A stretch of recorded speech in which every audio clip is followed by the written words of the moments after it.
قریب بھی نہیں جاتے، جبکہ بنی آدم گناہوں میں اتنے مبتلا ہے کہ ہم ان کی جگہ ہوتے تو کبھی نافرمانی نہ کرتے۔ اللہ نے ارشاد فرمایا کہ انسانوں کو شہوت دی گئی ہے، یہ چیزیں تمہیں دی جاتی تو تم بھی گناہ میں ملوث ہو جاتے۔ فرشتوں نے کہا ہم ایسا ہرگز نہ کریں گے، لہٰذا اللہ کے حکم سے فرشتوں کو اپنی جماعت سے 2 عطا بردار فرشتوں کو چن لیا گیا جن کا نام ہاروت و ماروت تھا۔ اللہ نے ان 2 فرشتوں میں انسانی فطرت اور شہوت ڈال کر دنیا میں بھیجا۔ وہ شہر بابل میں خوبصورت انسان بن کر آئے اور قاضی کے کام پر مقرر ہو گئے۔ وہ لوگوں کے درمیان فیصلے کیا کرتے تھے۔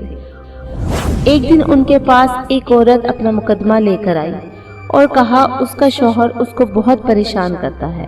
ہاروت و ماروت نے جب اس عورت کو دیکھا تو وہ اس کی خوبصورتی سے مرغوب ہو گئے اور اس پر عاشق ہو گئے۔ انہوں نے اس عورت سے زنا کی خواہش کی تو عورت نے ان سے کہا